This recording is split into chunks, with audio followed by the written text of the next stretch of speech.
Everyone. तो आप सभी लोग कैसे हैं? आई होप आप सभी लोग बहुत ही अच्छे होंगे, बहुत ही अच्छे से पढ़ाई कर रहे होंगे। तो इस वीडियो में हम लोग देखने वाले हैं क्लास 12 का जो आपका गृह विज्ञान का चैप्टर 4 है, तंत्रिका तंत्र एवं ज्ञान इंद्रिय के मोस्ट इंपॉर्टेंट क्वेश्चन आंसर। इस वीडियो में हम लोग इसके अति लघु उत्तरीय प्रश्न उत्तर देखने वाले हैं, जो कि आपके वेरी शॉर्ट टाइप होते हैं, 1 लाइनर होते हैं, 1 मार्क्स के होते हैं। तो वो वाले क्वेश्चन सर हम लोग देखने वाले हैं, जो कि बहुत ही इंपॉर्टेंट है आपके एग्जाम्स के लिए, क्योंकि इस वीडियो में हम लोग जितने भी प्रीवियस ईयर क्वेश्चन पेपर है वो लेके आए हैं, मतलब प्रीवियस ईयर क्वेश्चन पेपर में जो क्वेश्चन आ चुके हैं वो वाले, और जो आपके आ सकते हैं वो वाले। इससे पहले के जो आपके तीनों चैप्टर हैं, चैप्टर 1, 2, 3, उसके भी हम लोग पूरे के पूरे चैप्टर कवर कर चुके हैं। उसके भी शॉर्ट टाइप क्वेश्चन है, वेरी शॉर्ट टाइप क्वेश्चन है और लॉन्ग टाइप क्वेश्चन है, सभी के सभी देख चुके हैं। आप जाके प्लेलिस्ट में जाके चेक कर सकते हैं, वो भी वीडियोस आपके लिए बहुत ही ज़्यादा इंपॉर्टेंट होने वाली हैं, क्योंकि उस वीडियो में भी हम लोग जितने भी आपके प्रीवियस ईयर में क्वेश्चन पूछे गए हैं वो भी देख चुके हैं, और जितने आपके एक्सपेक्टेड क्वेश्चन हैं जो कि आपके पेपर्स में पूछे जा सकते हैं वो भी देखे हैं।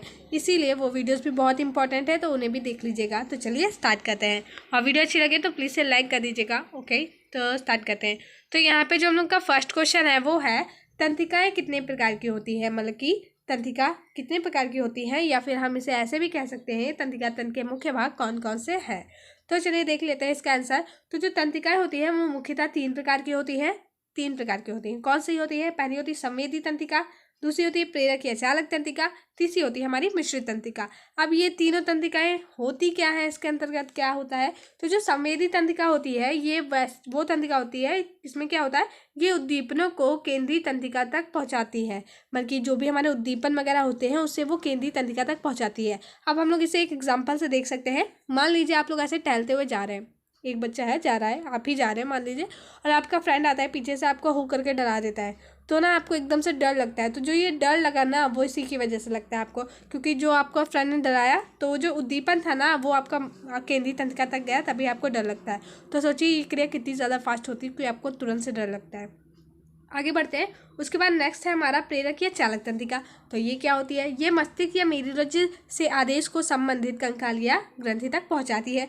तो इसमें क्या होता है कि ये जो आदेश वगैरह होता है ना, ये यही जो है मस्तिष्क से लेकर हमारे जितने भी हाथ पैर अंग वंग हैं वहाँ तक पहुँचाती है। अब जैसे कि इसका एग्जाम्पल कैसे देख सकते हैं, आप लोग कुछ लिख रहे हो, पढ़ रहे हो मान लीजिए, ठीक है, आपका पेन जाके दूर गिरा, अक्सर गिर जाता है, मेरे साथ तो हमेशा होता है, गिरा जाके, ठीक है। अब आप सोच रहे हो कि आपने देखा पेन गिरा, तो आप सोचे हाँ उसे उठाना है, तो आप अपने हाथ को सोचते हो चलो हाँ हाथ से उठा लेते हैं, लेकिन अक्सर ऐसा होता नहीं है, पैर से ही हाथ मुक्का मार मार के उठा लेते हैं। लेकिन छोड़िए, फिलहाल जो भी आपका आदेश आपके मस्तिष्क ने दिया, आपका माइंड कहता है कि हाँ चलो उसे उठाना है, तो जो आपका हाथ उठाता है ना, तो वो इसी की वजह से होता है। आई होप आप लोगों ने समझ में आ गया होगा। आगे देखते हैं मिश्रित तंत्रिका। तो इसमें क्या होता है, इसमें उद्दीपन व प्रेरणा दोनों का संवहन होता है। ओके, तो आई होप आप लोगों को ये फर्स्ट क्वेश्चन समझ में आ गया होगा, बहुत ही ईजी था, कुछ ज़्यादा डिफिकल्ट था ही नहीं, आप लोग ऐसे ही लिख सकते हो। तो चलते हैं हमारे नेक्स्ट क्वेश्चन की तरफ। उसके बाद जो नेक्स्ट क्वेश्चन है हमारा वो है, प्रतिवर्ती क्रिया क्या है। जो प्रतिवर्ती क्रिया होती है, अब ये क्या होती है चलिए देख लेते हैं। ऐसी अनैच्छिक क्रिया, सबसे पहले यहाँ पे आ जाता है कि अनैच्छिक क्रिया क्या होती है। तो अनैच्छिक क्रिया वो क्रिया होती है ना जिस पर हमारा कोई जोर बस नहीं होता, वो अपने आप होती रहती है, हम ना उसे कम कर सकते, ना ज़्यादा, ना बंद, ना चालू, कुछ नहीं कर सकते, वो आप पे आप होती रहती है। जैसे कि हमारा जो हार्ट है वो पंप करा करता है, हृदय का धड़कना वो अपने आप ही होता है ना आप उसे कम कर सकते हो, ना ही कह सकते हो कि भाई अब बस अब तुम रेस्ट कर लो, ऐसा नहीं होता ना। तो ऐसी जो क्रियाएँ होती है ना वो अनैच्छिक क्रिया कहलाती है। जो बाहरी उद्दीपनों के कारण अनुक्रिया के रूप में होती हैं प्रतिवर्ती क्रिया कहलाती हैं, इसे मेरुरज्जु नियंत्रित करता है। तो ये था सेकंड क्वेश्चन। आई होप आप लोगों को ये भी समझ में आ गया होगा। आगे बढ़ते हैं नेक्स्ट क्वेश्चन पे। उसके बाद है, प्रतिवर्ती क्रिया से आप क्या समझते हैं, या फिर स्वायत्त तंत्रिका तंत्र क्या अर्थ है। तो चलिए देख लेते हैं।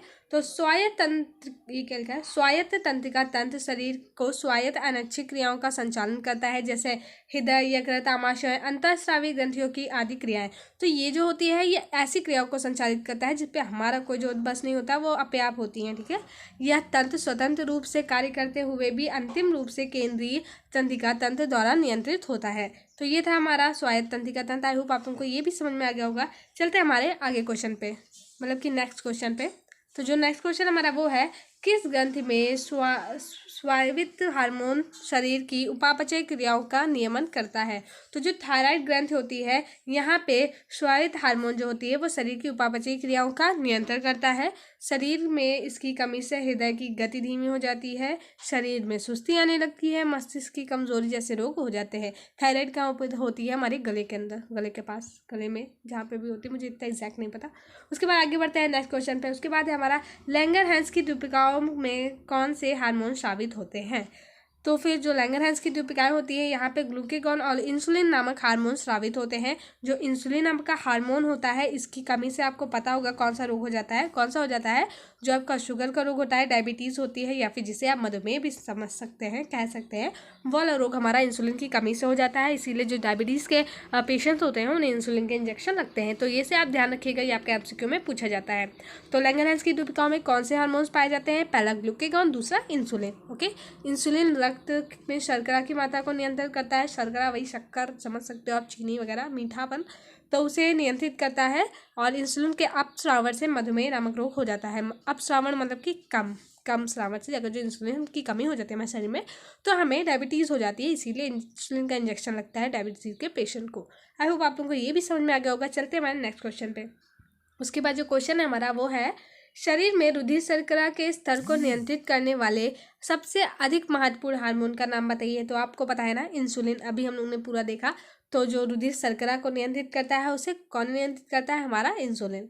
आगे बढ़ते हैं, नेक्स्ट क्वेश्चन है, शरीर की 2 आंतरिक ज्ञानेंद्रियों के नाम लिखिए। आंतरिक ज्ञानेंद्रियां कौन कौन सी होती है? पहली है गति संवेदन तंत्र, दूसरी है प्रगाढ़ तंत्र। तो इसको तो आपको याद करना पड़ेगा। आगे बढ़ते हैं। उसके बाद क्वेश्चन है हमारा, नेत्र की समंजन शक्ति से क्या तात्पर्य है? ये क्वेश्चन इंपॉर्टेंट है, आपको पता होना चाहिए। तो जो नेत्र लेंस की फोकस दूरी को घटाने बढ़ाने की क्षमता होती है, इसे ही समंजन शक्ति कहते हैं। बाकी फोकस दूरी क्या होती है? ऐसे आगे पीछे देखने वाला, इसको आप पढ़ सकते हैं। नेत्र वाला पूरा चैप्टर होता है, उसमें आप अच्छे से पढ़ सकते हैं। क्लास 10th में शायद बायो के चैप्टर में है, मतलब बायो के सब्जेक्ट में है ये वाला चैप्टर। आगे बढ़ते हैं। नेक्स्ट क्वेश्चन है हमारा, नेत्र की किस परत पर प्रतिबिंब का निर्माण होता है? तो जो रेटिना होता है ना, आपके आंखों में ब्लैक वहीं पे जो प्रतिबिंब का निर्माण होता है, उनकी आपकी पूरी आंखें वो होती है ना, पूरी आंख में थोड़ी आपका बनता है, लेकिन जो आंख में ऐसे करके आंख होती है, उसके बाद एक छोटा सा और अंदर सर्कल होता है, तो यहीं पे बनता है हमारा प्रतिबिंब, वो वैसे पीछे होता है। आगे देखते हैं। उसके बाद क्या है, निकट दृष्टि दोष से क्या आशय है? जो निकट दृष्टि दोष होता है क्या होता है? तो आपको निकट और दूर दोनों ही पता होने चाहिए। तो जो इस दोष में क्या होता है, निकट दृष्टि दोष में जो निकट की वस्तुएं होती हैं वो तो अच्छे से दिखाई देती हैं, लेकिन जो दूर की वस्तु होती है वो अच्छे से नहीं दिखाई देती, वो धुंधली दिखाई देती हैं, क्योंकि जो प्रतिबिंब होता है वो रेटिना के आगे बनने लगता है। आप लोग अच्छे से समझिए, जो निकट होता है ना, मतलब कि पास की चीज़ अच्छी दिखाई देती है, दूर वाला दोष होता है। और जो दूर दृष्टि दोष होता है उसमें दूर की चीज़ें सही दिखाई देती है और पास वाली चीज़ें गलत दिखाई देती है। इसमें कभी कभी बहुत ही ज़्यादा कन्फ्यूज़न हो जाती है, इसी वजह से ही गलत हो जाता है। तो आप लोग हमेशा याद रखिएगा, निकट की चीज़ें सही दिखाई देती हैं, लेकिन दूर की चीज़ें गलत, मतलब अच्छी नहीं दिखाई देती, धुंधली दिखाई पड़ती हैं, तो इसे निकट दृष्टि दोष कहते हैं। इसी के हिसाब से उल्टा होता है इसका, दूर दृष्टि दोष। आगे देखते हैं। उसके बाद आ जाता है हमारा क्वेश्चन, वर्णांधता से क्या आशय है? जो वर्णांधता होता है ये क्या होता है? तो जो वर्णांधता होता है ना, ये एक अनुवांशिक रोग होता है, वंशानुगत रोग होता है, जो कि आपके जो एंसेस्टर होता है उनसे आपको मिला होता है। पीढ़ी दर पीढ़ी ये रोग स्थानांतरित होता है, अगर जो आपके पूर्वजों में है तो। इस रोग से ग्रसित व्यक्ति में विभिन्न रंग, विशेषकर लाल एवं हरा रंग को पहचानने की क्षमता नहीं होती है। तो क्या होता है, जो जिसको वर्णांधता वाला रोग होता है ना, उसको कलर डिफरेंस में थोड़ा प्रॉब्लम हो जाता है। जो उसको बेसिकली जो सबसे मोस्ट इंपॉर्टेंट कलर होता है लाल, रेड और ग्रीन, वो कलर उसको पहचानने में थोड़ा ज़्यादा प्रॉब्लम हो जाता है। इसमें मुख्यतः पुरुष प्रभावित होता है। ये जो रोग होता है ये अधिकतर पुरुषों में होता है।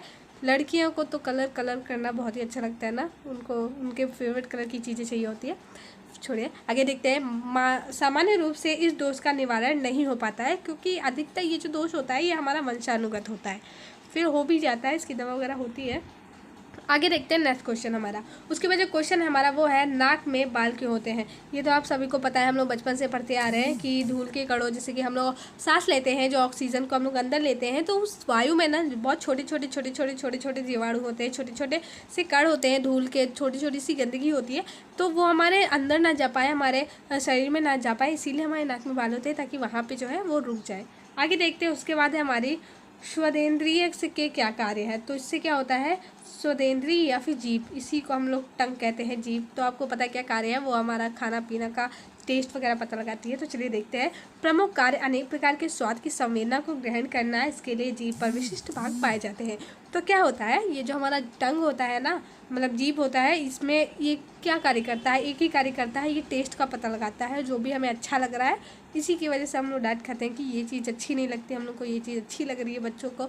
तो ये चीज़ हमारा जीभ की वजह से होता है। और जो टेस्ट होता है ना, वो सिर्फ जीभ से नहीं आता है, इसमें एक टाइलिन नामक एंजाइम पाया जाता है। जब वो खाने के साथ मिलता है तब हमें टेस्ट का पता चलता है। तो आई होप आप लोगों को ये क्वेश्चन समझ में आ गए होंगे, बहुत इंपॉर्टेंट क्वेश्चन थे।